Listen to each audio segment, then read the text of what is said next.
Gloire à Dieu. Alléluia. On va prier pour commencer.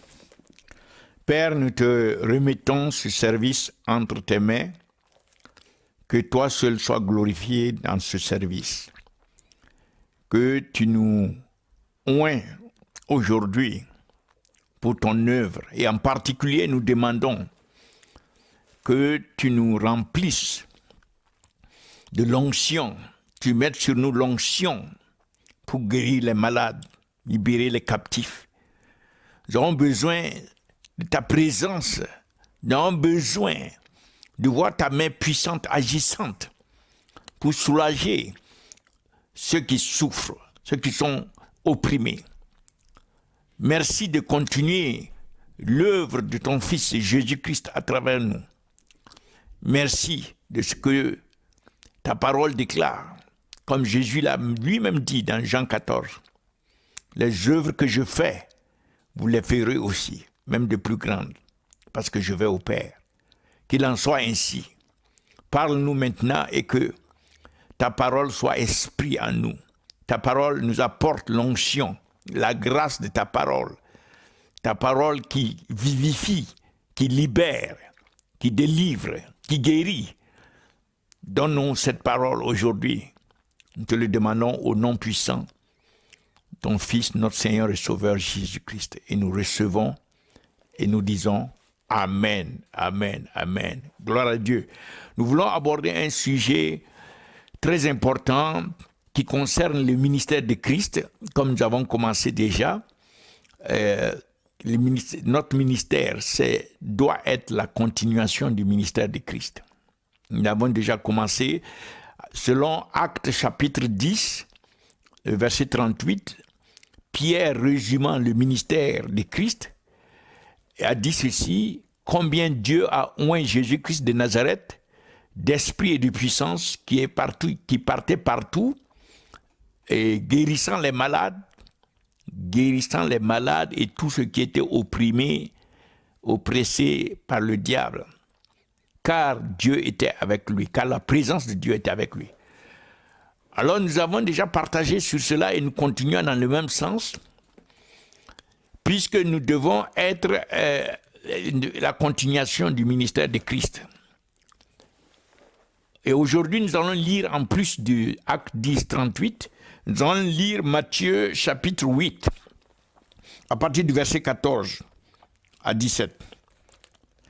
Verset 14, et quand Jésus est rentré dans la maison de Pierre, il a vu sa belle-mère qui était couchée et qui était malade de fièvre. Et il toucha sa main et la fièvre l'a quittée.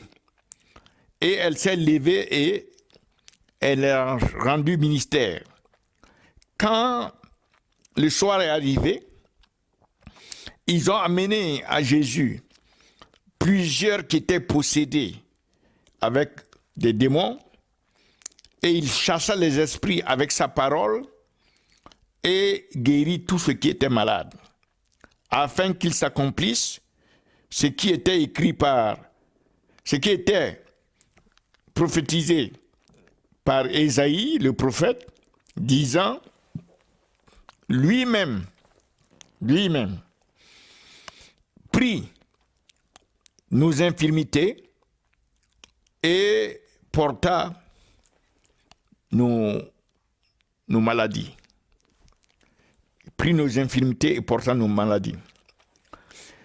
Ceci est une expression, une manifestation du ministère de Christ, et surtout dans son aspect de guérison ici. Et cet aspect doit caractériser aussi nos ministères. Nous sommes la continuation du ministère de Christ. L'œuvre que Christ a accomplie, nous devons les accomplir aussi. Et nous voulons demander à Dieu que la même chose qu'il a faite à travers Christ, qui est parti partout et qui guérissait les malades, qu'il fasse aussi avec nous, pour que nous aussi nous puissions faire les mêmes œuvres que Christ. Et la Bible a déjà dit que Dieu l'a oint d'esprit et de puissance. Et Dieu, aujourd'hui encore, continue de oindre d'esprit et de puissance. Et en particulier, nous voulons nous saisir de l'onction de guérison.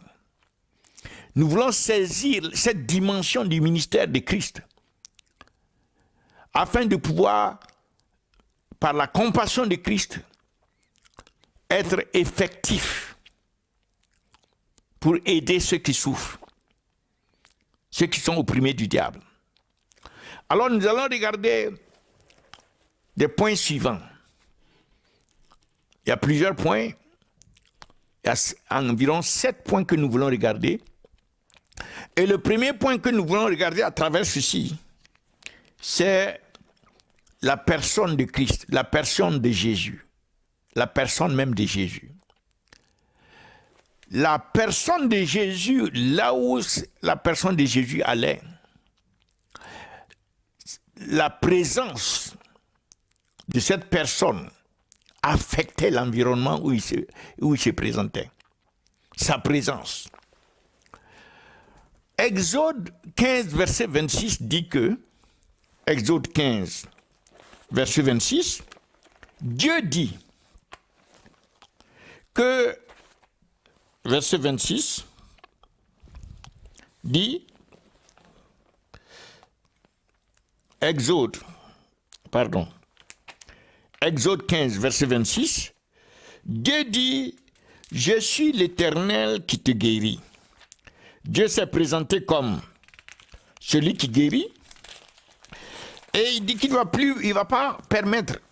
Alors nous lisons, verset 26, et dit, si vous écoutez diligemment la voix de l'Éternel, votre Dieu, et si vous faites ce qui est droit à ses yeux, et vous soumettez vos oreilles à ses commandements et gardez ses statuts, Dieu a promis, il dit, je ne mettrai aucune de ces maladies sur vous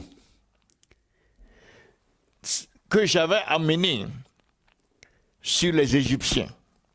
Car, et c'est ce qui nous importe, je suis l'Éternel qui te guérit. Donc Dieu se présente ici comme étant l'Éternel qui guérit son peuple. Dieu est un Dieu de guérison. Il se présente lui-même, il dit je suis la guérison. Donc, nous voulons rapprocher cela avec une réalité ici. Car Matthieu, dans le passage que nous avons lu, Matthieu chapitre 8, le verset 16 dit, quand le soir est arrivé, on lui amena des gens qui étaient possédés par les esprits, et il chassa les esprits avec sa parole et il les guérit tous. Afin que s'accomplisse ce qui était déclaré par le prophète Ésaïe, disant, lui-même prit nos infirmités et porta nos maladies. Alors, qu'est-ce que Ésaïe a dit exactement, que Matthieu reporte ici? Dans Ésaïe, chapitre 53, verset 4, le verset 4, nous voyons, sûrement il a porté nos griffes que Matthieu a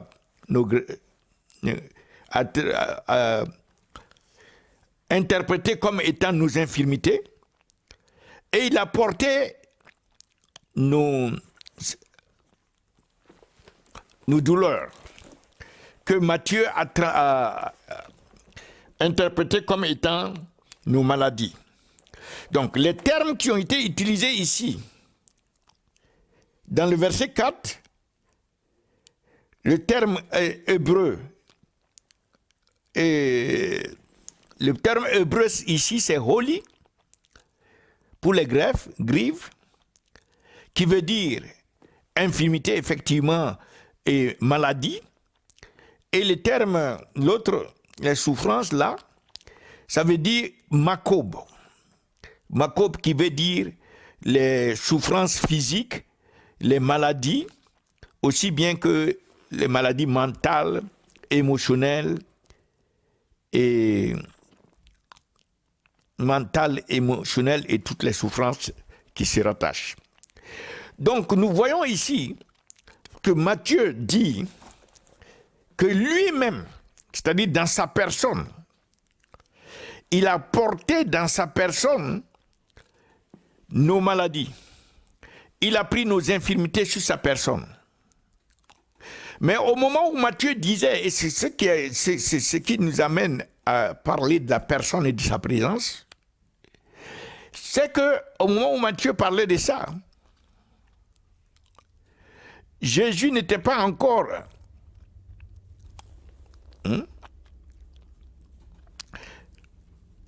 Matthieu, appliquant la prophétie d'Ésaïe, était en train de parler à un moment où Jésus n'était pas encore allé au calvaire. Jésus n'était pas encore allé au calvaire, mais cependant, Matthieu se réfère au fait qu'il a déjà porté sur son corps nos péchés, pas les péchés, mais les maladies, les souffrances, etc. Donc il y a un rapprochement entre la personne de l'Éternel qui a promis, qui a dit que il s'est présenté, je suis l'Éternel qui te guérit. Et voilà que la personne de Jésus-Christ arrive, et cette personne, avant même d'aller à la croix, a pris sur lui ce qui nous permet d'être guéris. Il prend sur lui les souffrances, il prend les infirmités, les douleurs sur lui, et afin que nous soyons guéris. Donc, nous voulons dire ici, que la personne de Jésus et sa présence,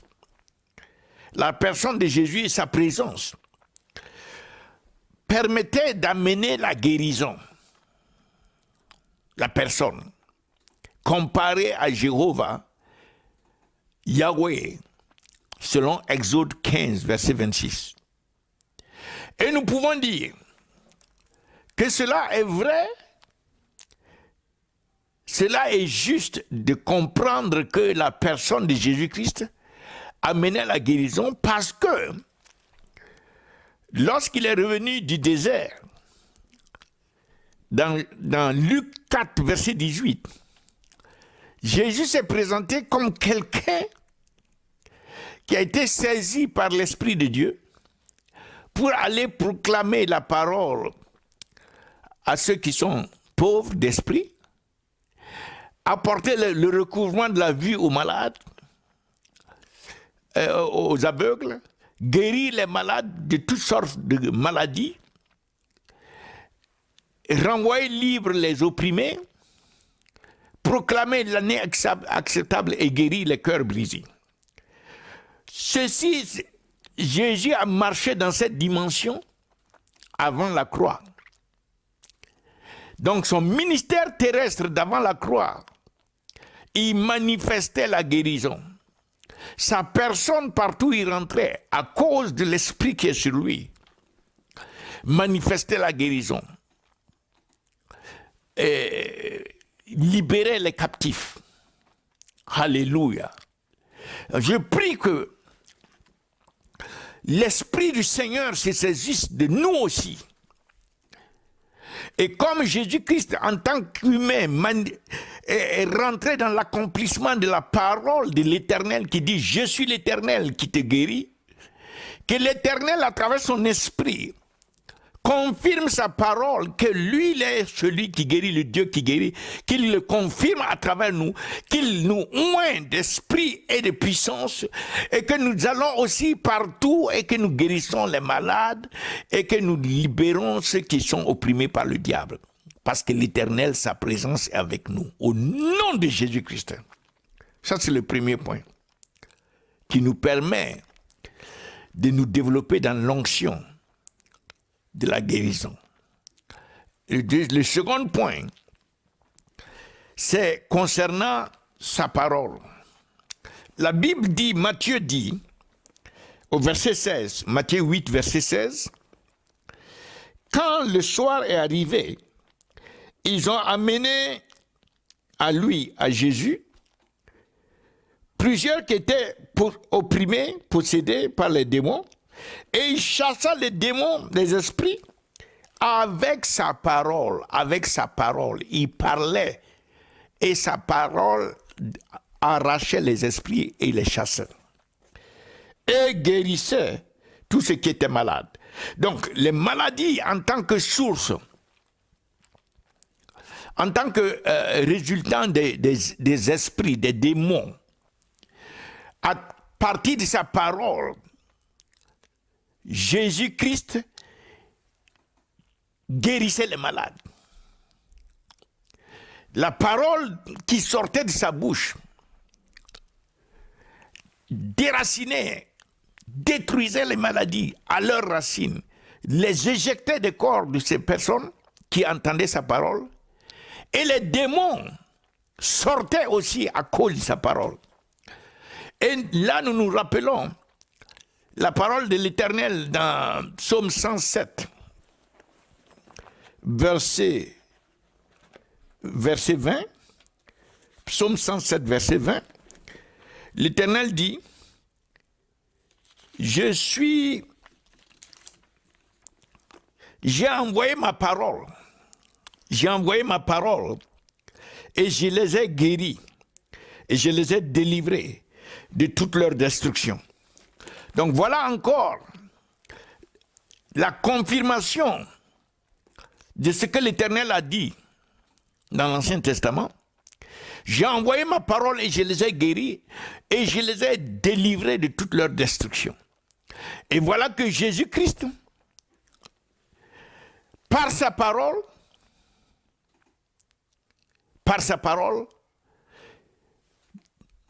dégageait, libérait les gens des démons et les guérissait par sa parole à cause de l'esprit qui est sur lui. Alléluia. Donc nous allons ici déclarer aussi, Éternel Dieu, toi qui as envoyé ta parole et tu as guéri ton peuple et tu les as délivrés des démons et les as guéris. Utilise-nous comme tu as utilisé Jésus-Christ, car il est écrit, Jésus l'a dit, les œuvres que je fais, vous les ferez aussi. Et même de plus grandes œuvres parce que je vais au Père. Maintenant est le temps, Père, de nous oindre de l'onction de guérison, afin que par notre parole, par ta parole à travers notre bouche, que les démons sortent et que les captifs soient libérés, que les malades soient guéris, qu'il en soit ainsi, Père, comme tu l'as fait avec Jésus-Christ. Au nom de Jésus, nous avons prié. Amen. Troisième élément pour développer l'onction de la guérison, c'est là les souffrances de Christ. Les souffrances de Christ. Dans le psaume 103, verset 3, psaume 103, verset 3, l'Éternel dit, commençons au verset 1, béni soit l'Éternel, ô mon âme, et tout ce qui est à l'intérieur de moi bénisse, que tout ce qui est à l'intérieur de moi bénisse ton nom, ton saint nom. Béni soit l'Éternel, ô mon âme, bénis l'Éternel, ô mon âme. Et n'oublie pas tous ses bienfaits, et ses bienfaits c'est quoi? Qui pardonne toutes nos iniquités et qui guérit toutes nos maladies. Iniquité, maladie. Iniquité spirituelle, maladie physique. Donc l'Éternel se présente ici comme celui qui nous envoie des bénéfices aussi bien spirituels par le pardon de nos iniquités que des bénéfices physiques en nous guérissant de toutes les maladies. Alors, lorsqu'on arrive au niveau de Jésus, on regarde le psaume 53 encore, psaume 53, verset 5. Alors, le verset 5 dit, « Mais il était blessé pour nos transgressions. Il a été brisé pour nos iniquités. » Voilà, l'Éternel qui dit qu'il pardonne nos iniquités. Il pardonne parce que Christ, Jésus-Christ, a pris sur lui les condamnations de nos iniquités, puisqu'il a été brisé pour nos iniquités. Il a été châtié afin que nous ayons la paix. Et par ces souffrances-là, nous sommes guéris. Donc, nous voyons la guérison aussi bien spirituelle par le pardon de nos iniquités. Il a été blessé pour nos transgressions. Aussi bien spirituel, le pardon de nos iniquités, bénédiction spirituelle, que physique. Il a été châtié pour nous donner la paix et par ses meurtrissures, nous sommes guéris. Nous sommes guéris aussi bien dans l'âme, dans l'émotion, dans la mentalité, dans nos pensées. Nous sommes guéris aussi dans nos corps physiques. Donc la totalité de notre être, Dieu est en train de montrer que lui prend soin de nous complètement. Aussi bien notre esprit, notre âme, que notre corps. Et cela s'est accompli, se manifesté à travers Jésus-Christ. Lorsqu'à la croix, il a pris les souffrances, nos souffrances et nos condamnations, en étant blessé pour nos transgressions, brisé pour nos iniquités, nos péchés, et il a été châtié afin que nous ayons la paix. Et la Bible conclut en disant que par ses meurtrissures, nous sommes guéris. Alléluia. Donc, nous allons prier encore sur ce point, que comme Seigneur, éternel Dieu, ceci est ta volonté, que nous soyons bénis par le pardon de nos iniquités, bénédiction spirituelle, et que nous soyons bénis aussi par le fait que nous sommes guéris de nos maladies, que ce soit mentales, émotionnelles, que ce soit physique, toutes sortes de maladies qui veulent que nous soyons guéris. Et Jésus est venu accomplir cela. Donc aujourd'hui, Père, nous prions que cette onction, cet accomplissement puisse se manifester en nous. Que ce que Christ a promis, il a dit les œuvres que lui l'a faites, nous les ferons aussi. Permet que cette onction qui est complète, guérison spirituelle, physique, émotionnelle, de l'âme, que cet accomplissement puisse être imparti à nous, que nous puissions porter les bénédictions, les bénéfices pour les gens de ce que tu as accompli à travers Christ à la croix. Que tout ce que Christ a souffert pour le peuple, que à travers nous cela puisse être déclenché pour que les gens obtiennent ce que Christ a déjà pris sur lui-même. Comme Matthieu l'a dit. Matthieu a dit qu'il a porté sur lui-même a porté sur lui au verset 17, Matthieu 8, 17, il a porté sur lui-même il a porté sur lui-même ce qui était accompli, prophétisé par le prophète Isaïe. Il a lui-même apporté nos infirmités et il a porté nos maladies. Il a porté sur lui-même nos infirmités. Il a porté nos maladies. Alors, nous prions que ces infirmités et ces maladies ne puissent plus jamais rester dans les corps de ton peuple que tu as racheté par les souffrances de Christ, par son sang à la croix, par ses souffrances. Que lorsque nous allons, Père, que tu nous utilises comme tu as utilisé Christ, afin que ces souffrances de maladie, d'oppression du diable soient détruites du corps de ton peuple, au nom de Jésus-Christ. Ouvre-nous de cette onction de destruction des maladies, car Christ les a déjà portées. Et elles ne peuvent pas rester légalement, elles n'ont pas le droit d'être dans le corps de ton peuple, au nom de Jésus-Christ. Car tu es l'Éternel qui a pardonné leurs iniquités. Et tu les as guéris de toutes leurs maladies. Et Jésus est venu manifester cela à la croix, en accomplissant par son propre corps. Seigneur, c'est pour cela, déclenche maintenant sur nous cette onction pour accomplir ta volonté, accomplir ton œuvre de guérison dans ton peuple. Au nom de Jésus-Christ, nous avons prié. Comment nous développer dans l'onction de guérison? Nous avons parlé de la personne de Christ. Nous avons parlé de sa présence par l'Esprit qui est sur lui, qui amène la guérison. Deuxièmement, nous avons parlé de sa parole.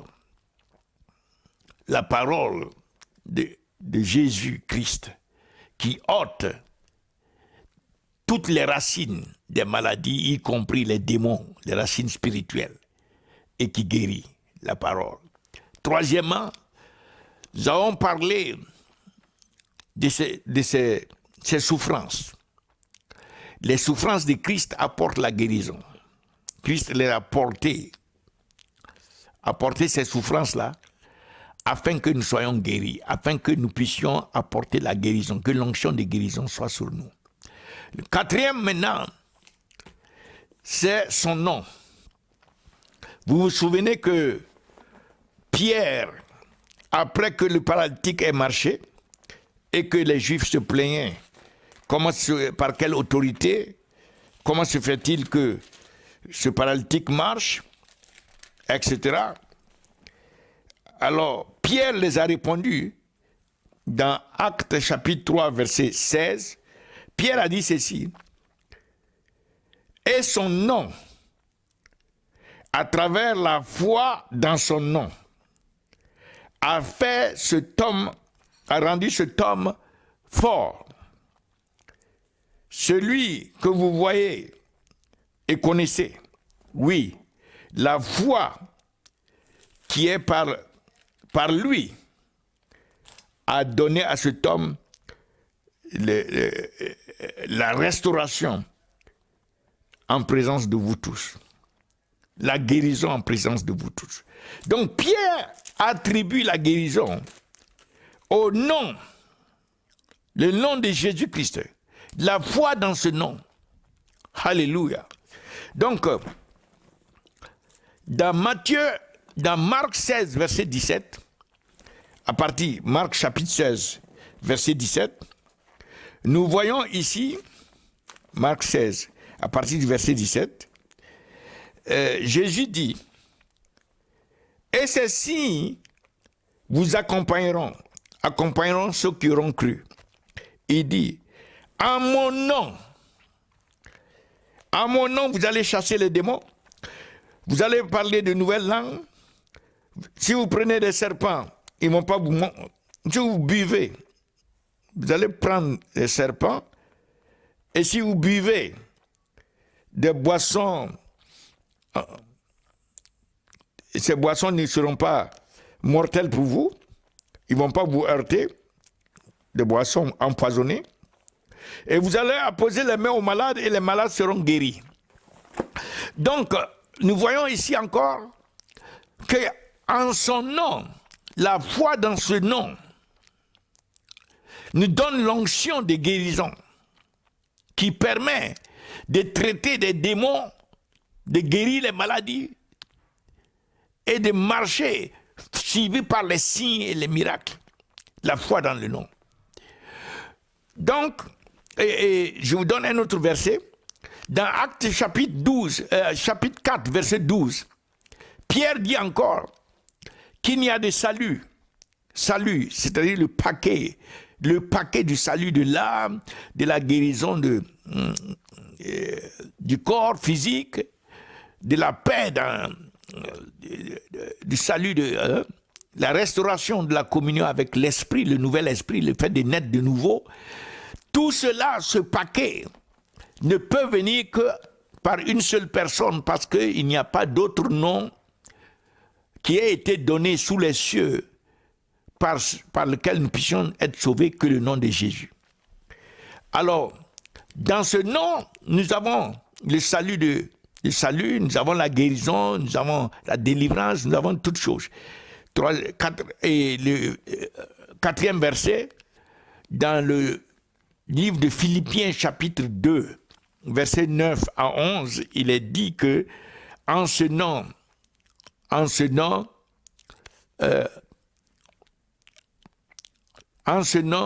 tout genou dans les cieux, sur la terre et sous la terre, y compris les genoux des maladies et des démons, vont fléchir, et toutes langues vont confesser que Jésus-Christ est Seigneur à la gloire de Dieu le Père. En ce nom. Donc nous disons que, en plus de la personne et de sa présence, en plus de sa parole qui apporte la guérison, en plus de ses souffrances qui apportent la guérison, le nom de Jésus-Christ apporte la guérison, nous donne l'onction de guérison, nous permet d'opérer des œuvres de guérison et de délivrance comme Jésus-Christ les a accomplies. Et le cinquième élément que je veux vous donner, c'est l'esprit qui est en nous. Romains 8, verset 11, si l'esprit de celui qui a ressuscité Christ de la mort demeure en nous, le même aussi va raviver, restaurer et régénérer notre corps physique par son esprit, par le même esprit. Donc, par l'esprit qui demeure en nous, nous avons la guérison, nous avons l'onction de guérison, au nom de Jésus-Christ. Et Philippiens 2, verset 21, c'est un autre verset que je vous donne. Et pour gagner du temps, dans 1 Corinthiens 12, à partir du verset 7 à 11, nous voyons les dons de l'esprit. Les dons de l'esprit, parmi les dons de l'esprit, les 9 dons, nous avons le don de guérison. Le don de guérison et le don des miracles. Ce sont des dons qui apportent la guérison, qui apportent la délivrance. Donc, ce sont des dons par lesquels nous recevons des grâces, nous recevons une onction pour opérer, comme Christ a opéré et a libéré et guéri les malades et ceux qui étaient opprimés par le diable. Donc, nous référons là encore au don spirituel dans 1 Corinthiens 12, verset 7, à partir du verset 7, nous lisons « Mais les manifestations de l'Esprit sont données à toute personne pour profiter à tous, car à l'un est donné par l'Esprit la parole de sagesse, à un autre est donné la parole de connaissance par le même Esprit, à une troisième personne, à une autre personne est donné le don de la foi, par le même Esprit, à une autre personne est donné les dons de guérison par le même Esprit, et est donné encore à une autre personne les dons des miracles, à une autre le don de prophétie, les dons de discernement des esprits, les dons de différentes sortes de langues et les dons d'interprétation des langues. bon, là nous soulignons seulement les dons de la foi qui opèrent la guérison aussi, les dons de miracles qui opèrent la guérison et la délivrance, les dons de guérison. Donc nous avons même trois types de dons, de grâces qui nous aident à opérer dans l'onction de guérison, à opérer dans la guérison des gens. Donc nous prions maintenant, Père, que par ton esprit, l'esprit, le Saint-Esprit, que les dons de l'esprit pour guérir les malades, pour libérer les captifs, pour soulager les opprimés, que ces dons soient accordés et activés à travers nous. Nous prions en particulier que les dons de la foi, les dons de miracles et les dons de guérison soient activés à travers nous et que les multitudes qui sont malades, c'est à travers le ministère que tu nous as donné, qui est le ministère afin qu'il soit la suite du ministère de Christ.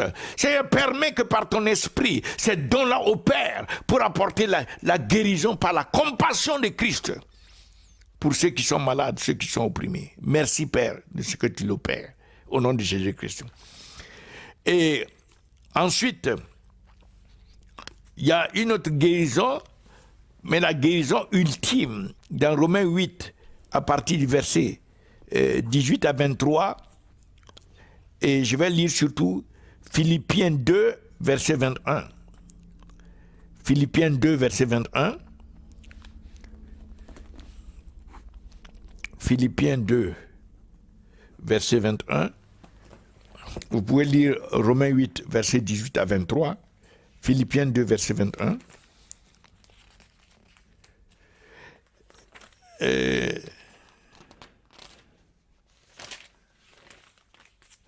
Philippiens chapitre 2, verset 21. Concernant cette guérison qui est la guérison ultime, la guérison finale, la guérison absolue. Verset 21.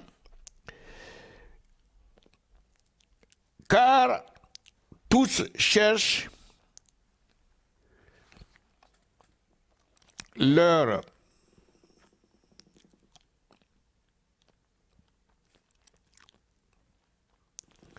Philippiens chapitre 2. Ok, Romains 8, 18, 23. Romains 8, 18, 23. Romains 8, 18, 23. Nous allons lire vers la fin. Alors, nous voyons ici que car la créature a été soumise à la vanité, etc., parce que la créature elle-même va être délivrée des liens de la corruption dans la liberté de la gloire des enfants, des fils de Dieu, car nous savons que la création entière grogne et travaille en douleur jusqu'à présent. Et au verset 23, non pas seulement eux, mais tout le monde, même nous aussi, qui avons la primauté de l'esprit, et nous-mêmes, nous sommes dans un grognement à l'intérieur de nous-mêmes, attendant l'adoption par laquelle nos corps seront rachetés. L'adoption par laquelle nos corps seront rachetés, c'est-à-dire que Christ va nous donner son corps de ressusciter, le corps qu'il avait quand il a été ressuscité, le corps de gloire. C'est ce corps qui va nous donner, et que à travers ce corps de gloire, c'est une guérison ultime, finale. Aucune maladie ne peut être dans ce corps-là, et ce corps est prévu pour nous en Jésus-Christ. Le même corps que Jésus avait quand il a été ressuscité de la mort, c'est ce même corps que nous allons avoir aussi, et qui est la guérison totale, ultime, définitive. Alléluia. Donc nous voulons prier parce que l'onction de guérison est pour nous. Quand Dieu a oint Jésus-Christ de Nazareth d'onction d'esprit et de puissance, et il est parti, il a fait du bien, il a guéri tout ce qui était opprimé du diable, car Dieu était avec lui. Et nous voyons que Christ veut que nous fassions les mêmes œuvres, et nous prions que tous les moyens par lesquels la guérison peut opérer, l'onction de guérison peut opérer à travers nous. Comment nous pouvons rentrer et opérer par cette onction de guérison? Tous ces moyens, que Dieu les amène, les active en nous. Qu'il active, Seigneur, l'esprit qui était sur Christ, qui amenait que par sa présence, il y avait la guérison, sa personne. Que le même Saint-Esprit soit activé pour amener la transformation des vies partout où nous rentrons. Que c'est qui a amené Christ par sa parole, il chassait les démons, il guérissait les malades. Que cette même grâce et cette même onction soit activée sur nous au nom de Jésus-Christ. Ce qui a amené Christ, que par sa souffrance, il a obtenu la guérison complète, c'est-à-dire de l'esprit, de l'âme et du corps, que nous puissions avoir cette grâce, puisque Christ a déjà porté ces maladies sur lui-même, que lorsque nous partons, toutes ces maladies puissent être éjectées, parce que illégales, puisqu'elles ont déjà été portées par Jésus-Christ, au nom de Jésus-Christ, que par son nom, le nom de Christ, le nom de Jésus, par ce nom et par la foi dans ce nom, que l'onction nous soit accordée pour amener la guérison et la délivrance partout où nous rentrons, et que nous mentionnons ce nom comme Pierre a mentionné, le paralytique s'est levé marcher, qu'à la mention de ce nom, Seigneur, que tu opères des miracles qui amènent les guérisons et les délivrances au nom de Jésus-Christ, que aussi par l'esprit qui demeure en nous, l'esprit qui est en nous, ravive nos corps, ravive le corps de tes enfants, de ton peuple, apporte la guérison à ce corps, au nom de Jésus-Christ, par l'esprit qui est en nous, à cause de ta promesse dans Romains 8, verset 11. Et là encore, par les dons de ton esprit, les dons de la foi, les dons de guérison, les dons de miracles, que la guérison puisse être l'onction de guérison, que nous puissions opérer dans cette onction et dans cette grâce pour apporter, Seigneur, le soulagement à ton peuple au nom de Jésus-Christ.